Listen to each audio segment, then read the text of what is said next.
Good morning. That's a good start. 1 second. Good morning. That's better. How are we all? Dan Cullen has already made his excuses for today. Apparently, he is flat out, but he is listening nonetheless. Morning, Dan. I'm working with clowns who don't know what a different lock is on a. Is that a diff lock? I'm guessing it is. Andy Fulton says, "Good morning, Vietnam." Yeah, good morning to you, sir. Chris Ford says, "Morning, gladiators of demolition.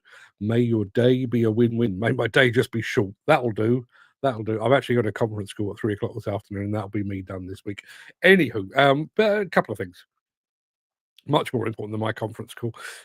First of all, this Marky Mark Whiting is here. Now, Marky Mark Whiting is here quite a bit, and I'm very pleased to see him. However, today is a bit different because today, according to Facebook at least, is Mark Whiting's birthday. So let me roll some confetti and let me do this.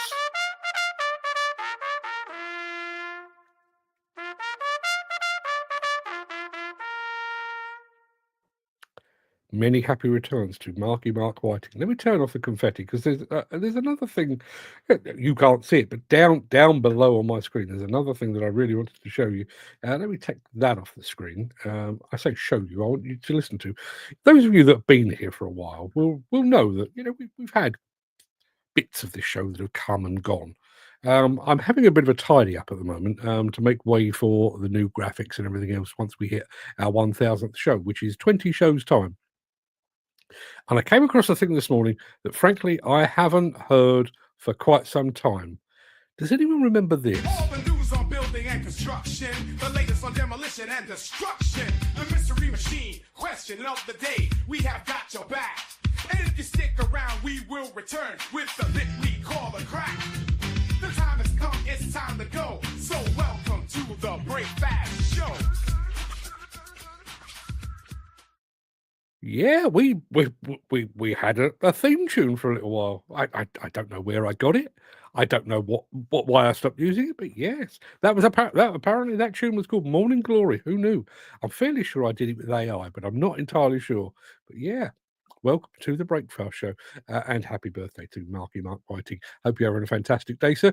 Without further ado, let me roll the intro, post the question of the day, and get the show on the road. And I'm doing so quickly because the last 2 or 3 shows, this preamble, this bit of the show that isn't actually a bit of the show, has been going on for far too long. It's been half an hour before the show has actually started. I'm keen to avoid that today, so you can all start your weekend countdown very, very early. Before we go any further, though, I do need to welcome Messrs. Hatcher and Muirhead. Good morning, gentlemen. Thank you for being here. Thank you for joining us. I'll press your buttons while the next bit plays. And that next bit looks like this.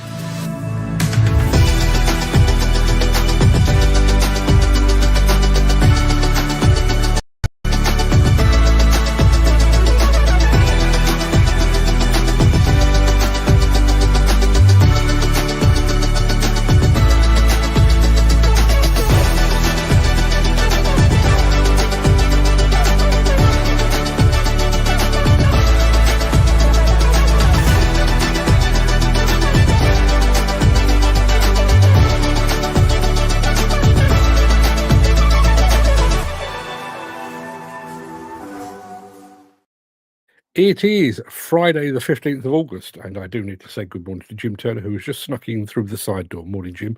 Let me press your button as well, because you have one, and because I can.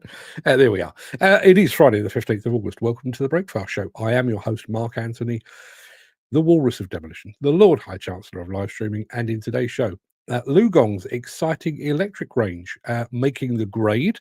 We're taking a detailed look, and it is about a 10-minute look at the latest ADTs from Develon, and we're going down under with Kobelco. Plus, in my morning monologue today, left hand versus right hand. It will make sense when we get there, I promise. But before we move on, let me very quickly remind you of our question of the day, which looks like this.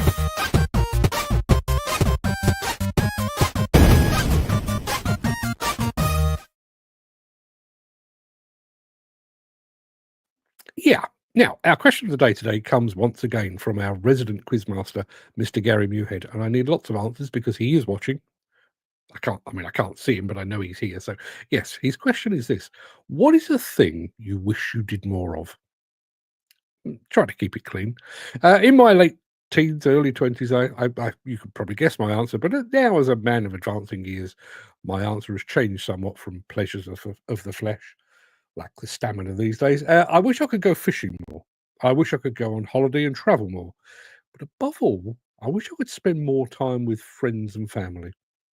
I sit here and talk to you lot for an hour or more each working weekday. And yeah, I don't speak to my offline friends for more than an hour in a month. Uh, quick text message here, a WhatsApp meme or a joke, maybe a phone call while I'm driving. Spend no time with them whatsoever. So there's my answer. If I could do more of anything, it would be spending more time with family and friends. But what about you? What is a thing you wish you did more of? Now, we've just had a news bulletin arrive. I can't put it on the screen because I don't have the capability, but I can tell you that JCB has just won a $45 million US military machine contract to supply 4CX backhoe loaders to the United States Armed Forces. Congratulations to JCB, and thank you very much indeed for sending that through. That's a big deal. Big deal. I don't know how many backhoe loaders $45 million will get you, but it's a big old deal, and great to see it happening in America as well. Although, yeah, bearing in mind it is America, are they going for overseas military use, or is the plan that Donald Trump is going to use them against his own people in Washington DC and beyond? Is he going to use them to dig moats filled with alligators and snakes to take care of the migrant population? It could well be. Mark Fitz, on our question of the day, what would you like to do, or what do you wish you did more of? More time relaxing at home. Mark Fitz, I'm with you 100%. I have felt it this week, I have to say, and I can't grumble because I had a lovely couple of weeks on board the Sun Princess doing our Mediterranean cruise, but found it hard coming back. Found it hard getting back up to speed. And if you've noticed that, I can only apologise. What do we got here in the chat? Question of the day. Chris Ford says, sleep. Can't seem to sleep more than 6.5 hours, even if I'm dog tired. Don't even get me started. Our last remaining boxer dog had a bit of a funny turn last night, about 1:30 in the morning. Went up the garden and was violently sick and then keeled over. She seems okay this morning, I hope.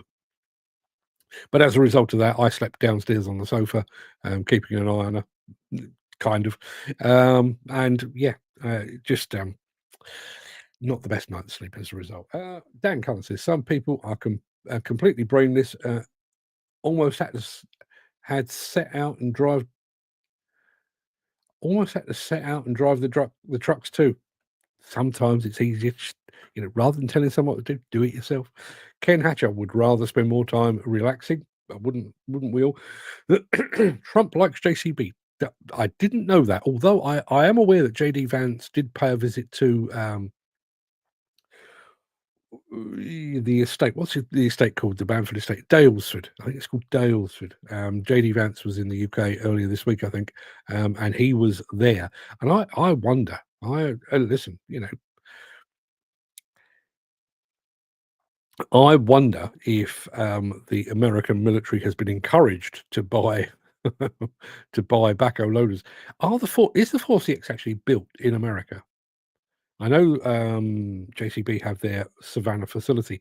I wonder if they've bought them because they're manufactured in America, or I wonder if they've been done. The purchase and the agreement has been done basically to slight John Deere, who are now building certain widgets in Mexico and have attracted the ire of the big orange buffoon. Yeah, there you are. Dan Cullen says, I wish I could meet and spend more time with my friends and family. Sometimes we're so wrapped up with work and earning money, we forget about the finer things in life. Yeah, and listen, maybe my answer was clouded by the fact that I spent 2 weeks, just me and the good Mrs. Demolition News. And then yesterday we went off to the theatre. Just on that subject, and I'm not going to bore you with it. As I said to Gary last night, I'm not becoming a budding thesp or anything. I'm still largely heterosexual. But we went to see a witness for the prosecution at what used to be, well, still is, but it's not used for that purpose anymore, County Hall along South Bank in London. And they've turned part of it into They've turned part of it into a courtroom within a theatre. So you basically you are watching a murder trial take place. And some of the audience even get to play the jury. They are sworn in, and they rise when the judge arises, and stuff like that. If you get a moment, and you are in London, I mean, Gary, don't trek down from Scotland specifically to see it, but it really is very, very good. I bought it for my other half's birthday because she does love a bit of Agatha Christie. She does love a murder mystery, and I went along expecting to just at best tolerate it. Thoroughly engrossed. Thoroughly engrossed. Andy Darvell is back again. He was here yesterday. He's back again. Morning. That is Andy Darvell's trademark. Gary says, "Sorry to hear about your boxer dog. Is not well. Hope she's better soon." She be missing Diesel. Yeah. Funnily enough, we've had 2 boxers, male and female, before, and when one of the males died, our original boxer dog. When he died, she went downhill very, very quickly. I mean, literally within about 6 weeks, she had given up the ghost, and that was game over. This time around, Echo, our surviving boxer dog, does seem to have been, she seems to have coped pretty well. But when we came home from our cruise, she had kind of hives down one side of her flank, I guess, little lumps. They didn't bother her. They weren't tended to touch or anything like that. But ever since then, she's been just a little bit off colour. Didn't eat her dinner yesterday. She had breakfast, didn't eat her dinner, and now she's not eaten her breakfast this morning. However, she was sick at about 1:30 this morning, not been sick since. So hopefully whatever was in her is now out. Dan says, also like to spend more time helping people get to terms with operating equipment and learning them. Wish there was a few more like you out there, Dan. Really do. Right, okay. Should we crack on? Let's do that. It is Friday, and I do want you all to get away in a timely manner. So let's press this button, and then we're going to go all electric with the fine folks at LiuGong.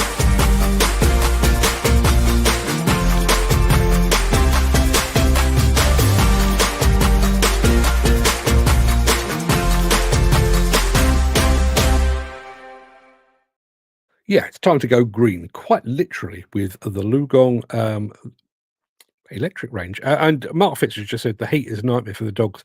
Yeah, in absolute truth, that's been one of my thoughts with her as well. We do have one of these cool mats that she's currently laying on, which does seem to be helping. But she spent about the past week just panting and panting and panting. We've been very careful about when we take her out. Don't take her out and burn her paws on the sidewalk or sidewalk. What am I, American? On the pavement and that sort of thing. But yeah, the heat is a bloody nightmare, and it was very, very warm and stuffy last night. So maybe there's a bit of that.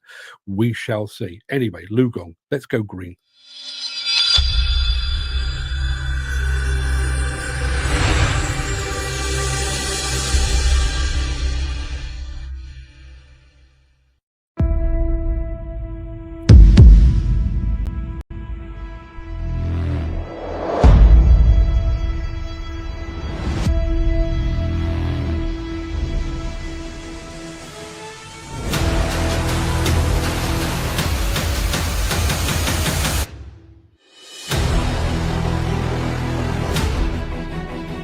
I represent Rental Group Norway. We are a large rental company here in Norway, and we've been working closely with LiuGong since 1.5 years ago.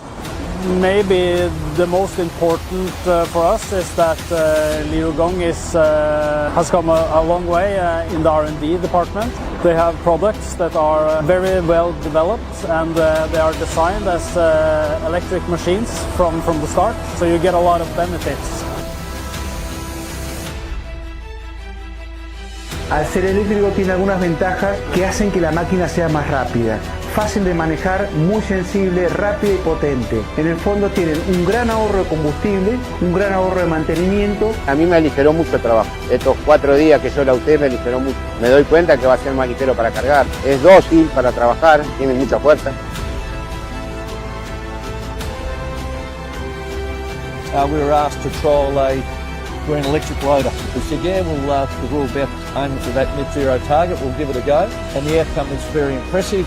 We then went on to purchase it in September. And since then we've had no issues, and it's been a great asset to the business.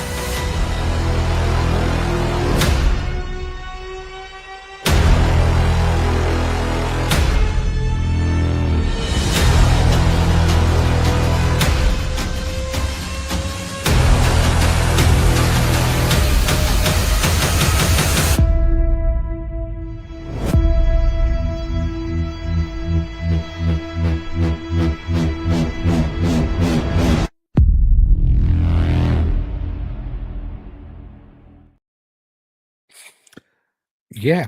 I know there's a bit of foreign language in there, but if you were looking at a decent screen, or decent size screen, you'll be able to see what they were saying. But also, I thought it was worth showing you all of that. Couple of things here. Let's have a look.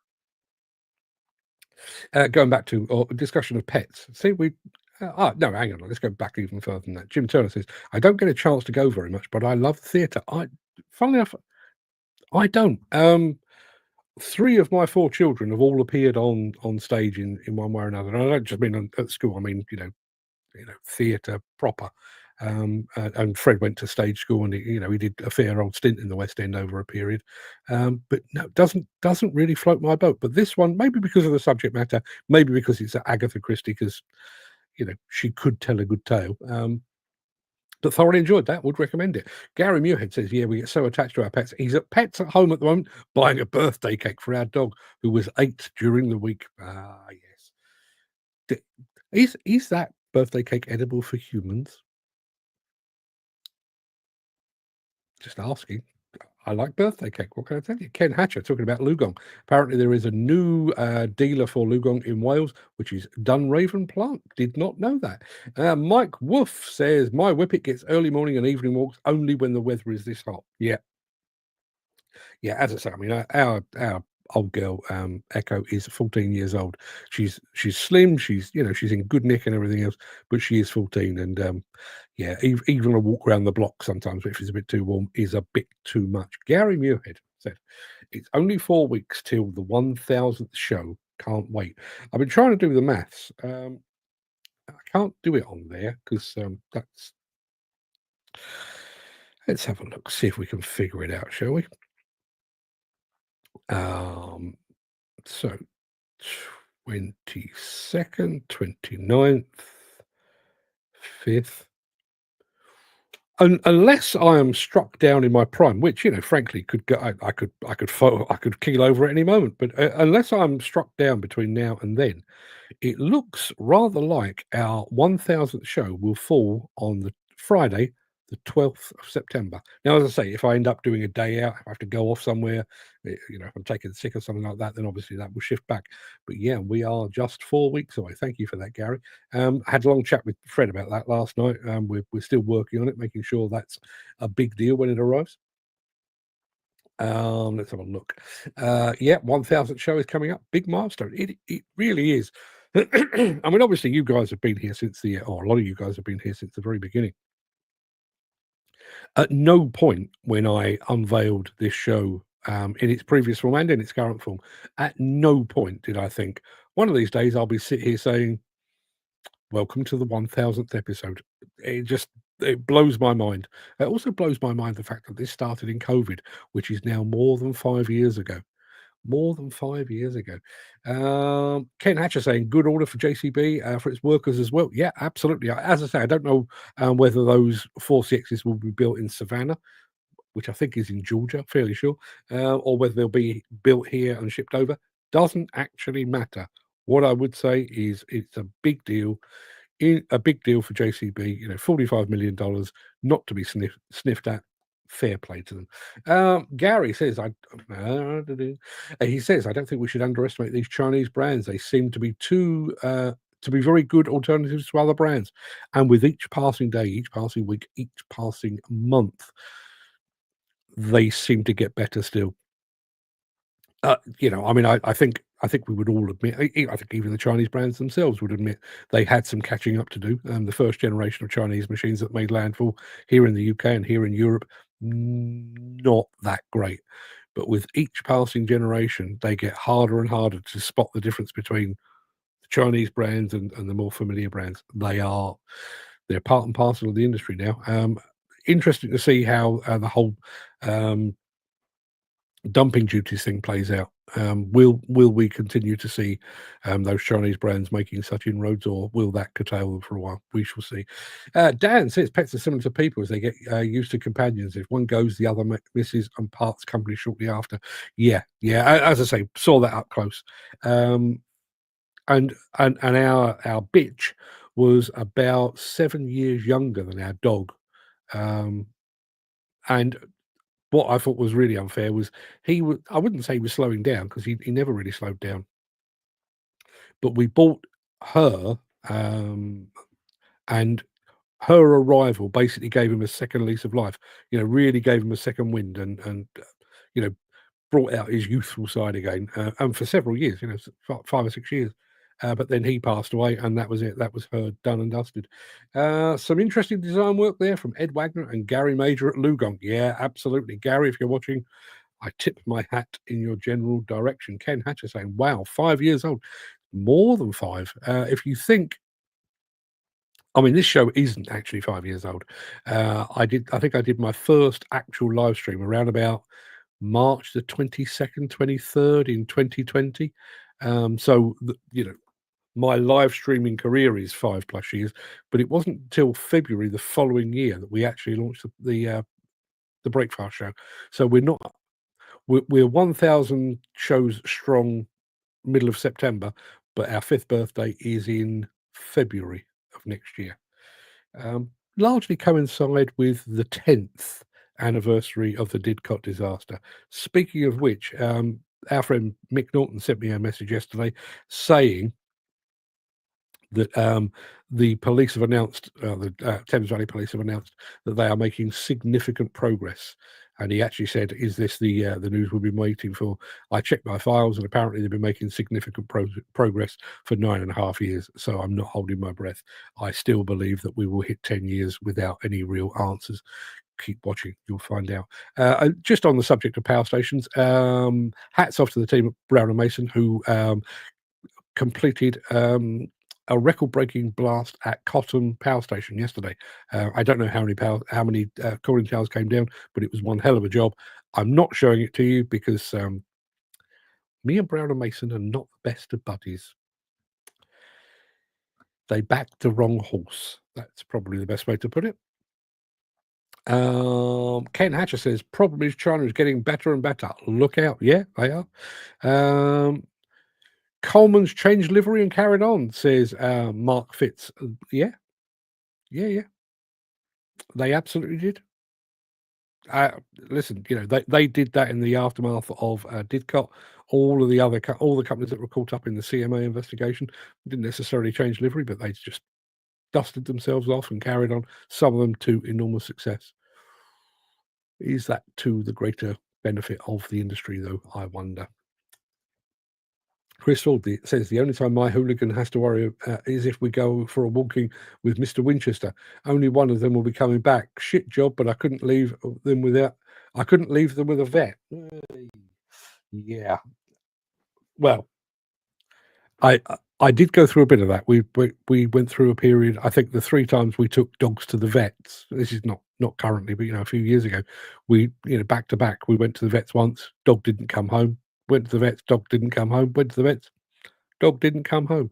What I did find interesting, and this is, I'm not doing this for a artistic license. This is absolutely for real. Our old dog, our original one, the one I bought for my wife's 21st birthday, developed a lump on one of his legs. And he was quite old, probably 15. And we took him to the vet and they said, well, we can operate.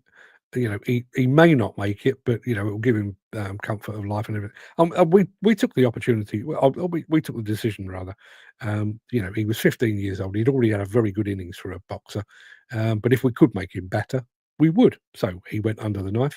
Lo and behold, he came through the anaesthetic, no problem at all. And he had stitches in for about 3 weeks or thereabouts. Took him back to the vets to have the stitches out. Checked him over. He was all good and all well. Took him back home again. This is in our old house, and it was myself, my wife, and my 4 children. And our old dog walked into the house. He walked round, sniffed at each of the people there, including myself, laid down and died. It was like, I'm going to say goodbye. Really was. Vincent Johnson, 54, says, am I the only one in here over on Instagram? You might be the only one on Instagram, although it's not, my figures aren't saying that. But over on Facebook, YouTube, LinkedIn, and various other places, busy as all balls. Instagram is just an aside. But Vincent Johnson, good morning to you. Dan Cullen saying, once again, you missed my comment. Dan, if you had any idea how many comments are going across my screen at the moment, you're lucky I mentioned any of them. Was it an important one? Hang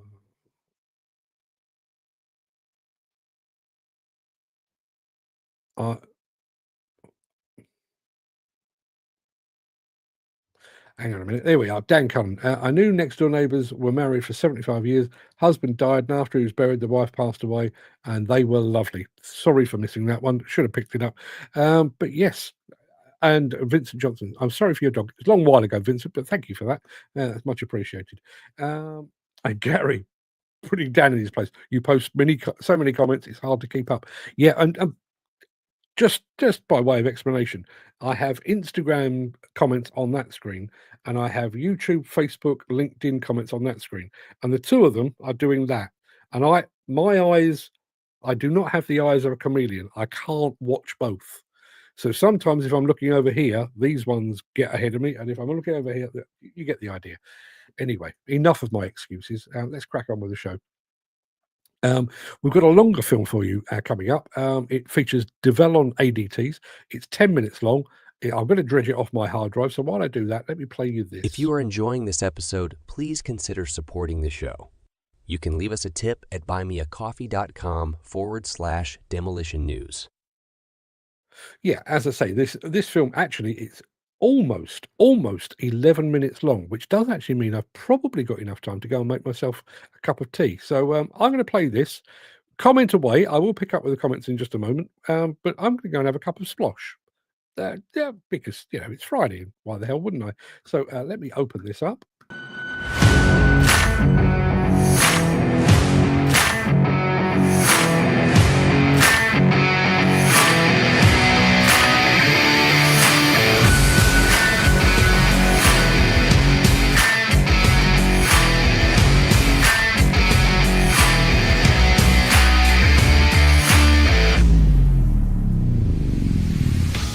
Hello, my name is Brandon Crockett, Product Manager for Articulated Dump Trucks at Develon.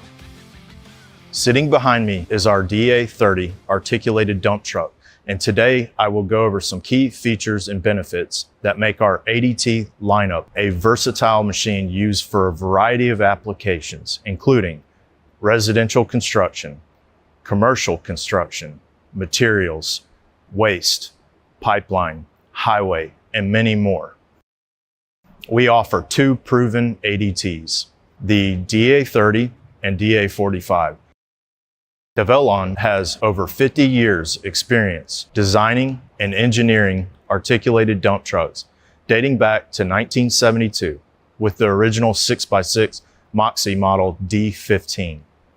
While we do our walk around, key takeaways to remember are they are simple to operate, simple to service, and effective overall while prioritizing safety with front cab entry and impressive ground clearance. Additionally, a bed heating system and an auto lube system come standard from the factory, resulting in a tremendous value for your operation. To start off, I will go over some of the specs of our Develon ADT lineup. The DA30 comes in at a gross weight of 112,877 pounds and has a payload capacity of 30.9 tons, while the heavier DA45 comes in at a gross weight of 156,749 pounds and a payload capacity of 44.8 tons. The DA30 is equipped with a Scania DC9 Tier 4 diesel engine with an output of 362.1 horsepower, and the DA45 is equipped with a Scania DC13 Tier 4 diesel engine with an output of 482.8 horsepower. Both engines do not have a DPF requiring regen. The DA30 and DA45 are 6-wheel drive and have a high travel speed of up to 34.2 miles per hour. Develon ADTs come with an impressive ground clearance. The DA30 comes in at 20.8 inches and the DA45 at 24.6 inches. which is an advantage of more than 19% over competition. Now that we have covered some of the key specs, we will go over the premium standard equipment and features that make Develon ADTs a tremendous value. Starting in the front, the Develon DAs come equipped with a 24-volt power supply, emergency shutoff, and lockable battery main cutoff switch. Ground level fluid fill points makes maintenance very easy and safe. The diesel tank is on the right side of the machine and DEF tank is on the left side of the machine. This helps prevent incorrectly filling between the two. Both the DA30 and DA45 have ZF transmissions with the limited slip differential to the front end, and outboard wet disc brakes are on the front two hubs. The Develon DA lineup comes with our self-leveling left and right semi-independent front-end hydro gas suspension. This ensures the operator a comfortable drive when going over uneven terrain. The hood to the engine compartment opens forward from the catwalk for easy engine and further component access. After removing two cab bolts and raising the bed safety bar, the DA cabs mechanically tilt for additional access, which allows for easy maintenance on the job site. Hydraulic pressure ports and hydraulic oil fill points and filters are easily accessed for routine maintenance. At Develon, we keep operator safety top of mind. With the design of our products, catwalk safety rails and LED work lights come standard with these machines. Our front cab entry allows the operator to have direct visibility to approaching job site crew members and keeps the operator away from the articulation area rather than a rear entry design when entering the cab. Next, as we move from the front to the articulation area of the DA30, you see the front mounted turn ring versus articulation point with two articulation steering cylinders covered by guards. The system promotes a tight turning radius of 25 feet, 5.9 inches, while helping transfer the balance of the weight to the central point of the machine during turning.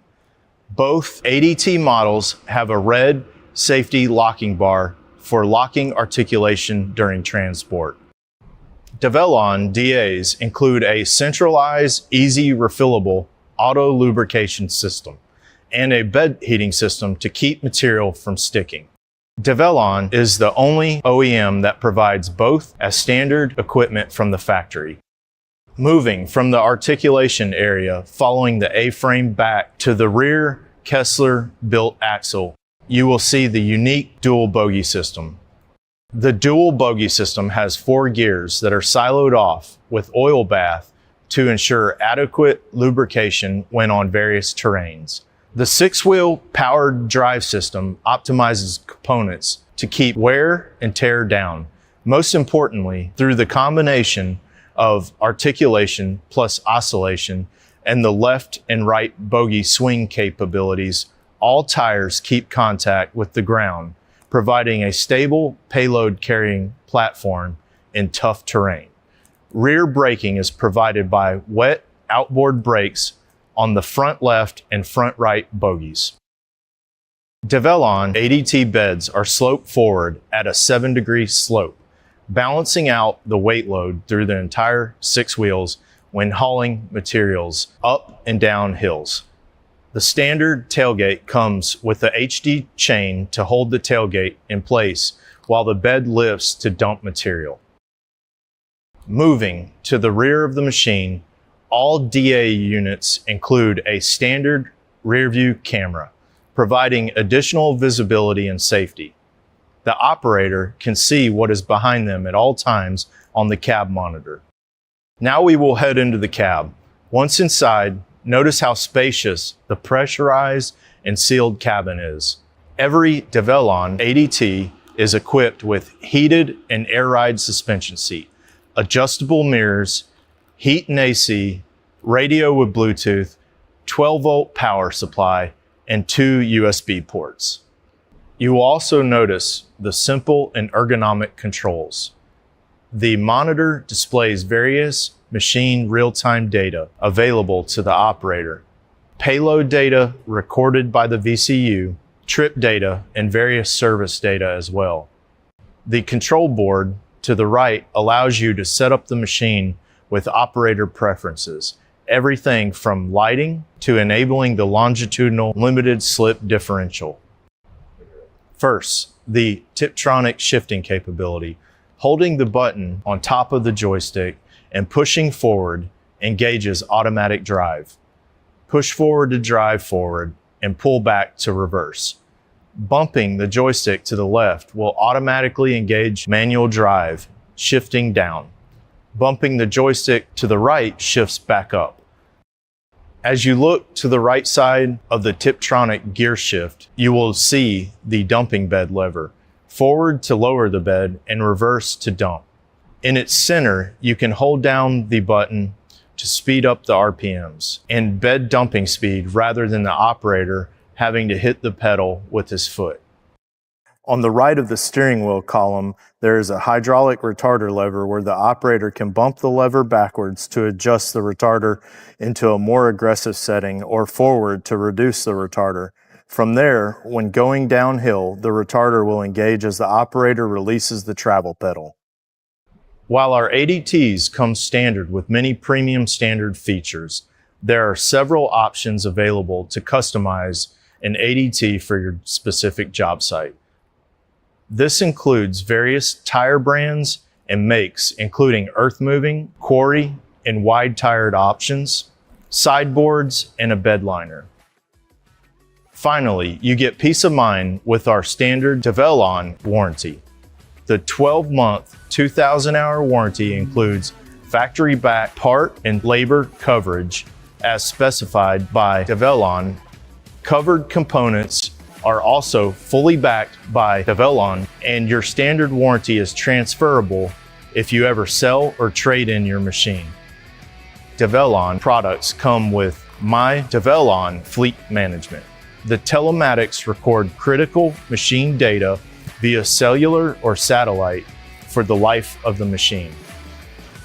To learn more about Develon articulated dump trucks, please visit our website at na.develon-ce.com to find a dealer near you. Schedule a demo with your local dealer to see a Develon ADT firsthand.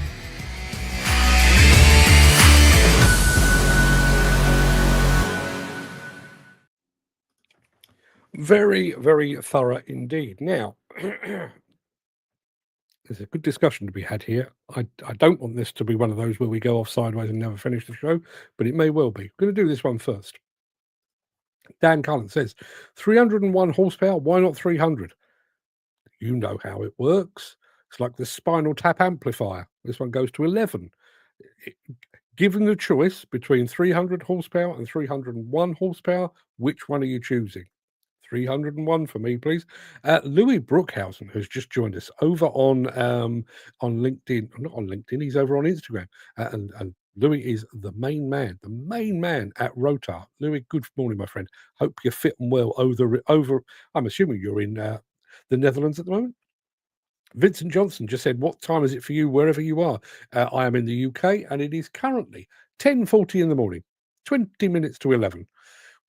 Which makes me wonder, where are you, Vincent Johnson 54? I'd love to hear from you. Now, this is the bit where potentially the show goes sideways. Gary Muirhead says, we just took delivery of 10 trucks and were told if you overload them, the warranty is null and void. Okay. Jim Turner comes back with, have the trucks got weighers on? Chris Ford, laughing, says it's the greedy boards that give the game away. Yeah, absolutely. We do occupy a world where greedy boards are a thing. Apparently, wherever Vincent Johnson is, it's 3:41 in the morning.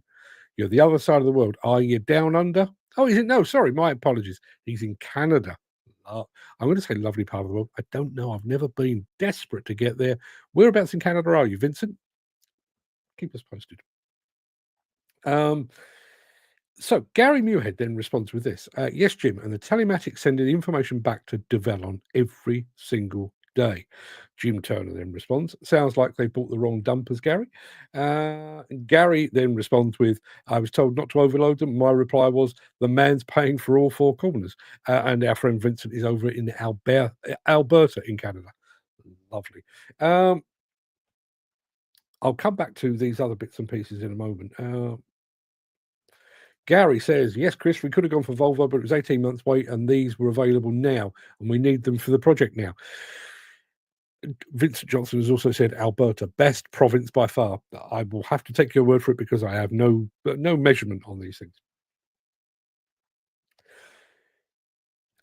I'll do this one very quickly, and then we'll get into the meat of what could be a discussion. It's not the horsepower, it's the torque that matters. Yes, absolutely. Hey, a bit like this show. It's the torque that matters here too.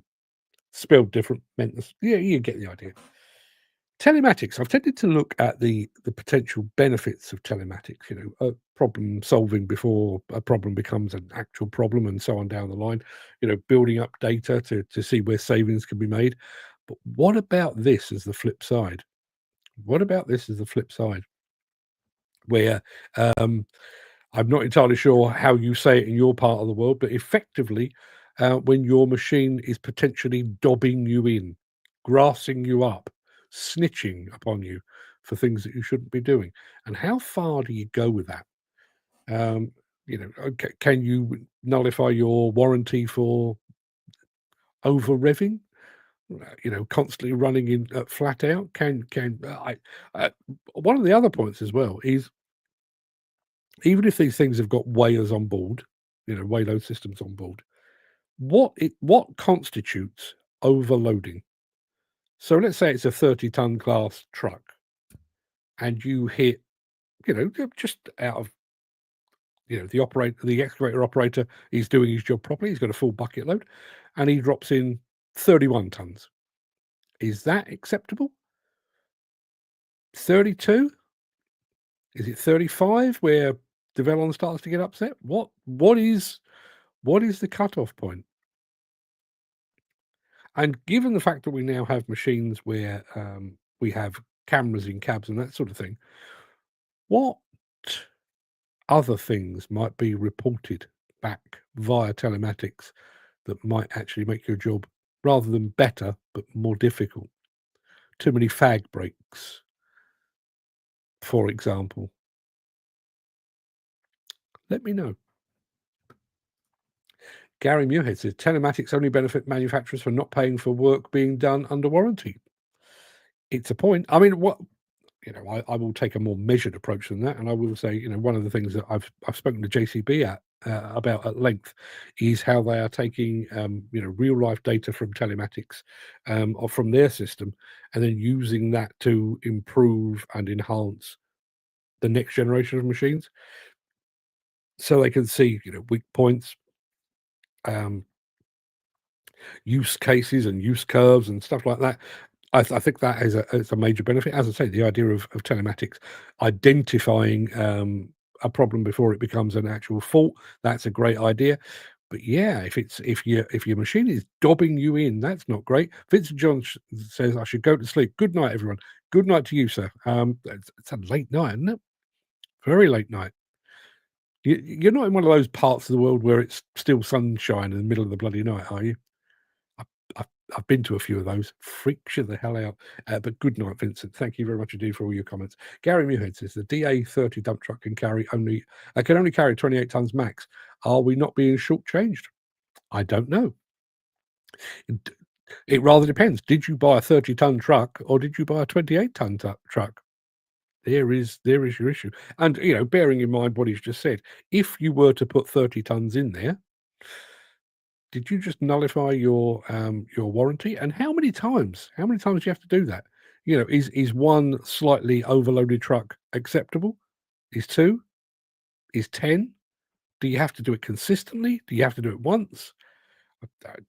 So many questions.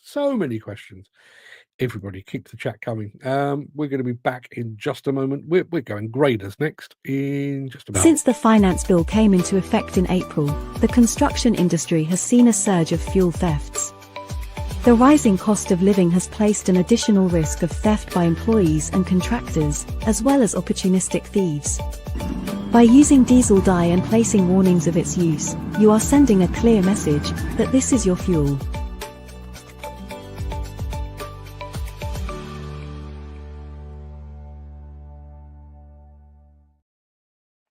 Oh, that's a rare treat, that is.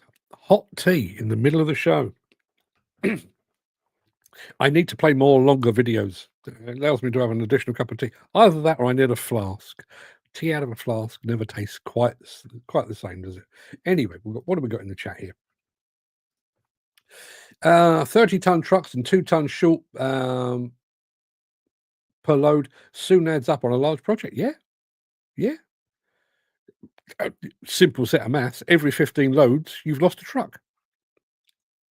Actually, if they're 28 tons, every 14 loads, you've lost a truckload. Yeah. Yes. Graders. Let's talk graders. Or better still, let's show you graders like this.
Yeah, SEM, a Caterpillar brand.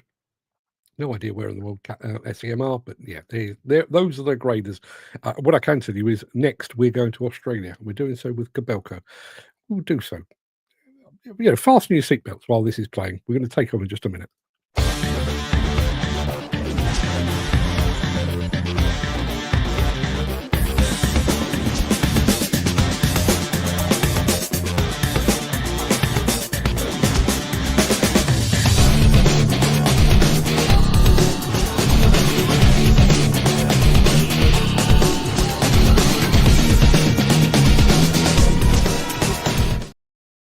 Yeah, we're heading down under right now, and we're going to say good day. That's what we're going to say. We're going to say good day, Cobber, probably, to the fine folks at Kobelco.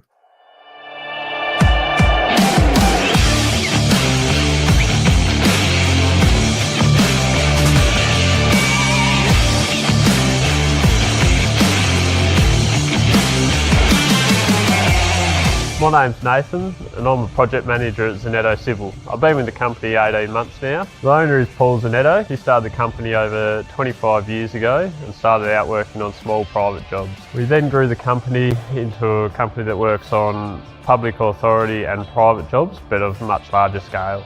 We work on a variety of projects, roads, subdivisions, pipe works, pump stations. We also do some unique stuff, directional drilling, pipe cracking, pipe bursting and vac truck work. So it's a good variety. Growing up, the family business always was about, and being around construction sites, it was always interesting. Combining that with my enjoyment for engineering, it was always a good fit. The relationship with DLM started over 10 years ago when we first purchased a 20-tonner off them. It's grown since then and it's been really good. They're always quick to respond, helpful with servicing, asset purchasing, ideas and advice, and asset planning. Kobelco and DLM have helped us grow our business to where we are today, and we look forward to building a relationship for the future. The SK380 is always impressive. Speed, power, fuel efficiency, its productivity all round is really great. Feedback from the operator is that it's nice and spacious, comfortable, it's well balanced. We also really like the geoscan aspect, being able to monitor fuel, servicing, hours, types of digging and all of that's really good. Yeah, DLM are always quick to respond and are helpful. Every time we give them a buzz, they're out here same day or next day and get the job done, and that helps us continue progressing our projects and delivering for our clients. Dave Morrison, started DLM Machinery with my wife back in 2000. We took on the Kobelco product and back then it had a different name, but we changed the name to DLM Machinery in about 2012. We've moved forward ever since. Began with a phone call from Paul's in Edo to offer him a price on a new machine, and we went down that path, and yeah, we made sure, like we do with any other customer, we look after them the best we can, and we've proceeded to continue that relationship. The SK380 XD has been a really good machine for Kobelco throughout Australia. Tasmania, we've sold this size machine quite well. Customers really like the power, the performance, the fuel economy. The strength of the build on the machine, the strength and support around the track frame, the boom and arm, the operator comfort in the cab, and yeah, the SK380 XD has been a really good machine for us all.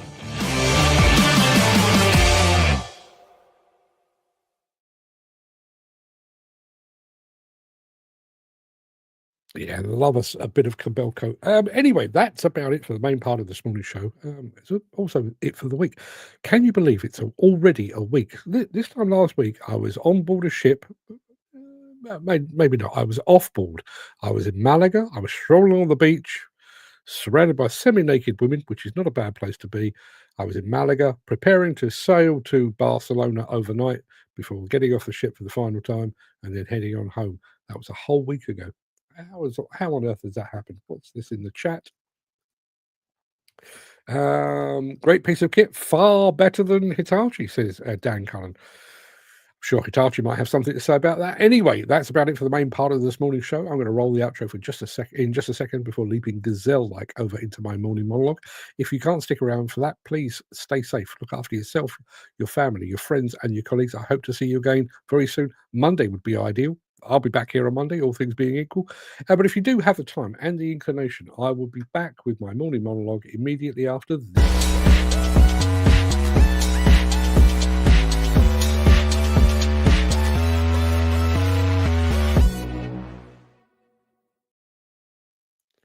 Across America this week, in the midst of a nationwide heatwave, homeowners are being urged to restrict their use of air conditioning to reduce energy consumption and to protect the national grid. At the same time, however, AI companies are springing up, opening huge energy-hungry server farms just so users can create images of women with unfeasibly large breasts. This is a prime example of the right hand and the left hand being at odds. And nowhere is that left versus right hand conflict more evident than in the sphere of demolition and construction. Think about the government's ambitious plans to build 1.5 million new homes within the next 5 years. It made for great headlines, and frankly, who could possibly argue about such a significant improvement to the nation's housing stocks? Appropriately, given that this is a Labour government, that was the left hand. On the right, however, the picture looked markedly different. Those laudable yet flawed plans made no allowance for the severe lack of workers required to build those houses. It made no allowance for a planning system that makes continental drift appear positively swift. It made no allowance for shortcomings in the nation's energy infrastructure and a sewage and wastewater system that is already crumbling under the strain of current demand. Now, had the left hand, the government, taken the time and had the good sense to speak to the right hand, the construction industry, Keir Starmer, Angela Rayner, and the rest of the government might not have made promises they had no hope of fulfilling. Maybe they wouldn't now be scrambling to attract more construction workers to help remove the egg from the government's collective faces. Another conversation, try that again, another conversation that should have taken place but which clearly didn't, is the one around embodied carbon. For decades, the demolition industry, under orders from legislators and environmentalists, have perfected the art of materials reuse and recycling. They've turned recycling into an art form. Each year, the industry ploughs millions of tons of vital and valuable secondary materials back into the supply chain. Well, parts of the supply chain, because those valuable secondary materials are valuable only in certain applications. Despite this, the demolition industry soldiered on, safe in the knowledge that its recycling activities were making a positive contribution to the sustainability struggle. But then that familiar right hand made its presence felt. Suddenly, recovering materials, rather than being a benefit, was a problem. It was destroying the embodied carbon contained within the buildings and the materials of which they're made. To make matters worse, we learned yesterday that reserves of virgin materials are down 46%. With the construction sector being a bit sniffy about secondary materials and with virgin aggregates in short supply, just how is the nation to build all these homes, those hospitals, those schools, roads, and railways? And these are not isolated examples.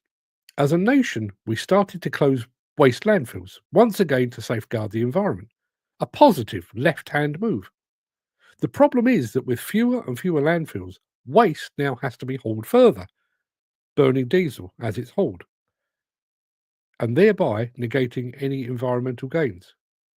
We added a landfill tax to discourage waste disposal and to encourage greater levels of materials reuse and recycling. What it actually did was spawn greater levels of waste crime and turned fly tipping into a national pastime. The construction industry, the left hand, is struggling to find sufficient skilled workers to maintain current workloads and to attract more to hit the workloads of and to attract more to hit the workload targets of the future. So what does the right hand do? It removes grandfather rights on a key competence card scheme, effectively penalising some of the sector's most experienced and valuable workers and pushing many of them into premature retirement. Not only have we lost the best workers of this and previous generations, we've wasted the knowledge they could have imparted to the next generation. Not only do we have too few industry newcomers, but now we have too few people to help train and mentor them. Over here, the demolition and construction industry is earmarked. I'll do that again. I stumbled over my words. Over here, the demolition and construction industry is earmarked as the sector to lead the nation out of a post-COVID and post-Brexit financial crisis. Over there, some smartass decides to remove the subsidy on red diesel, the very lifeblood of the industry. Not only did that raise costs for the very people charged with rejuvenating the nation, it also increased the levels of fuel theft. The left hand is over here, chuntering on about the road to zero emissions and the death of diesel fuel. Meanwhile, the right hand is over there, looking at the proposed electric and hydrogen replacements, thinking, we're not ready. Electric machines are expensive. They require recharging in the middle of the day. We have no idea what their resale value might look like. And Lord alone knows what we're going to do with all those spent batteries. To further muddy the waters, we have the as yet unfulfilled promise of hydrogen-fueled equipment. But once again, we have no idea how much a hydrogen machine might cost, how long it might last, what we might do with a hydrogen fuel cell once it's beyond its sell-by date, and best of all, we have no idea where we might fill up with hydrogen or how much that fuel might actually cost. The left hand of the industry wants more women on site. The right hand perpetuates the sexist tropes of yesteryear, making women feel about as welcome on site as a snake in a lucky dip. The left hand of the industry makes noises about suicide and mental health awareness among its workforce. Meanwhile, the right hand continues to heap stress upon the shoulders of those very workers while undermining their financial and job security. Time and time and time again, in our haste to extinguish one fire, we merely spark up another. We solve one problem, and we create more. At every turn, the UK demolition and construction industry is divided into tiny At every turn, the UK demolition and construction industry is divided into tiny silos, each of them pulling in different directions. And yet, if we could just bring the left hand and the right hand together, it might just result in applause. Quite proud of that ending, I have to say. How many times do we see it? How many times do we see a solution that actually, well, a solution to a problem that then creates another problem? All the live long day. And I do think the training one was the best example. We have a major shortfall in skills, competence. We're not attracting enough people into the industry. We are actually saying goodbye to more construction workers each year than we're saying hello to some new ones. And what do?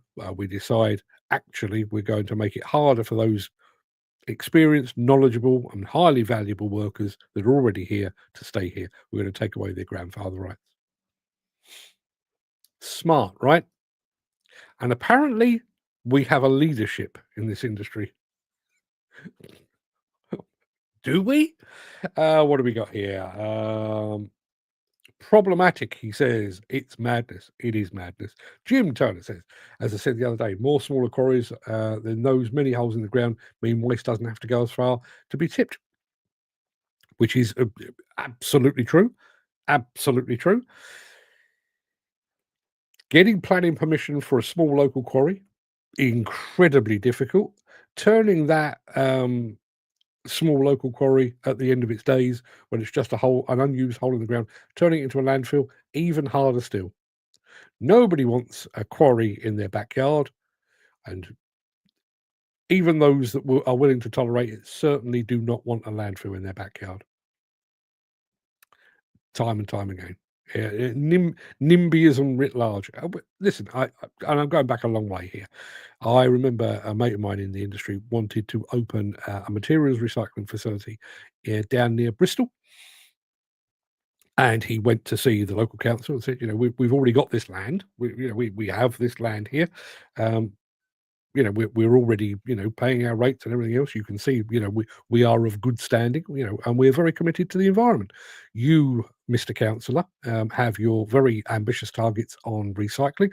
We are planning to invest several £1 million to put a materials recycling facility on our land to, improve our waste recovery credentials, but also to encourage or to improve your waste recovery credentials. May we have planning permission? And the councillor went, not on your Nelly, sunshine. He didn't say it quite like that because he was from Bristol, and I can't do a Bristol accent, but you get the point. You get the point. They want recycling. Now, hang on a minute, it's left hand and right hand. They want recycling, but they won't allow recycling. Same as the construction industry. We want you to reuse materials. Can we use it in that building? Well, no, not that one. No, not that one. You could use it as, sub-base or something like that, but not in this building. We want our high-reach excavator operators to be highly trained and highly competent and highly experienced. Can we train them on your site? Not on your fucking life. That's the way this industry works. Jim Turner says the planning is a government issue. So much of this is a government issue. You see, and I know I'm talking about left hand and right hand here, purely because the analogy kind of worked for artistic purposes. But you would have thought, bearing in mind that the government is kind of the overarching regulator of all these things, you would have thought that they would be willing and able to take a step back and say, that's a good idea, but if we do that, then that thing over there might happen. They don't. And the reason they don't, and unfortunately it's exactly the same here within this industry, is that everything is in a silo. You've got, for example, you've got the housing minister wants to build 1.5 million new homes. Whereas over here, the employment minister knows we don't have enough workers. The education minister knows that we're not putting enough people through vocational skills. But the three of them never get their heads together. At no point does the guy that's keen to have 1.5 million new homes say, here, Dave, because, somebody in charge of employment is definitely called Dave. Dave, I've got this ambition. I want 1.5 million new homes in the next 5 years. What do you think? And Dave will say, Yeah, good idea, but we don't have enough people to build the houses we've got. We're struggling to do 250,000 a year, and you want to do 300,000 plus. Not going to happen, sunshine. You need to go and rethink your strategy. At no point does that conversation take place. Mark Fitz just says, "All right, Dave." Hello, Dave. What was that? What was that from? Was that the mighty? No, it wasn't the Mighty Bush. It was the League of Gentlemen, wasn't it? Dave. Jim Turner says, if taxed properly, the houses where materials have had to travel further and whose waste has to travel further will be paying a lot more tax. Yeah, absolutely.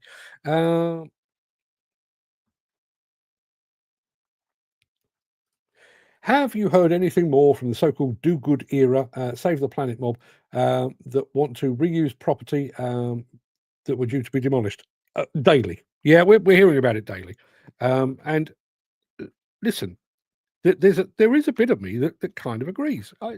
It plays into this conversation we have about if you could hang on to equipment for a little bit longer. Oh, hang on a minute. I just need to correct myself here. Hello, Dave. That is League of Gentlemen, but Only Fools and Horses is all right, Dave. Yeah, my accents were mixed up. Mark Fitz, thank you for that. Yeah, so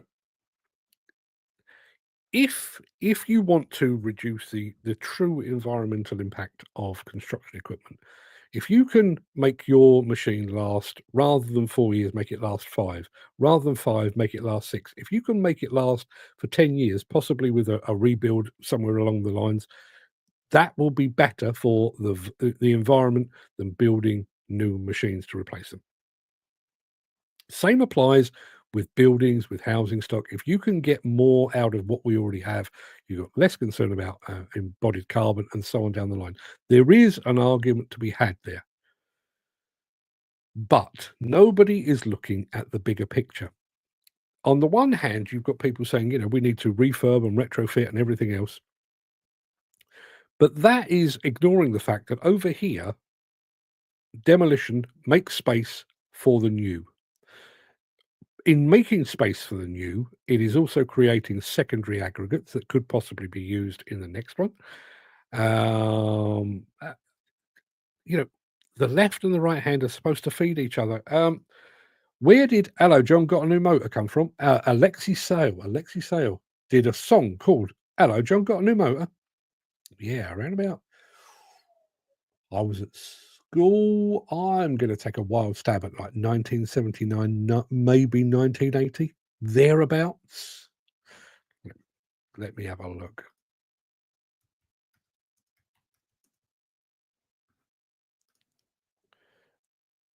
Blimey, it was 1984.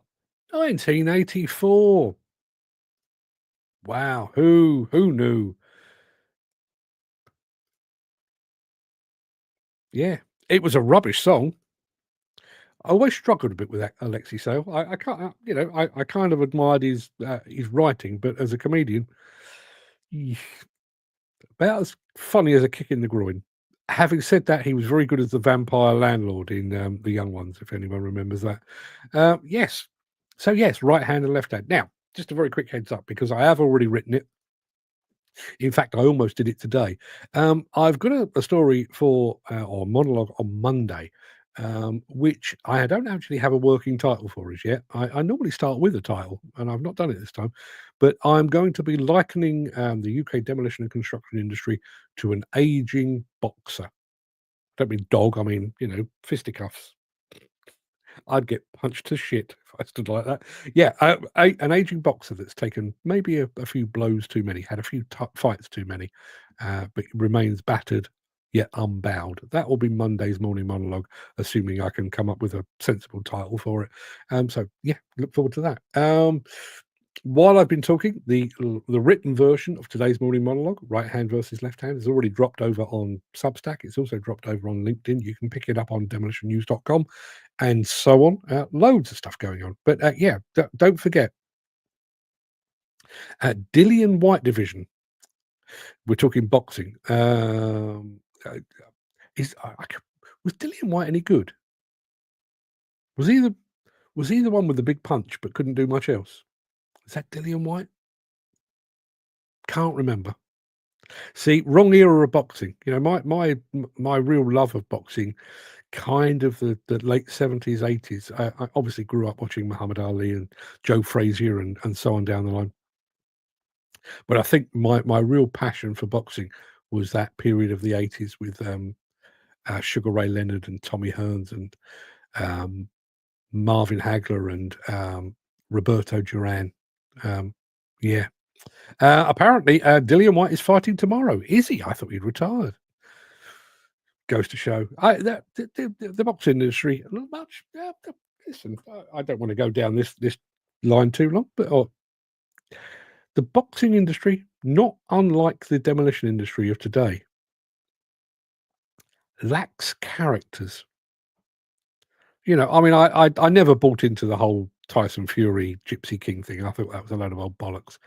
But when you think back at the boxers of old, you know, you did have some genuine characters. All feels a bit, I don't know, naff, I think is probably the word. I mean, I think Alexander Usyk is a decent boxer and everything else, but do I care? Not really.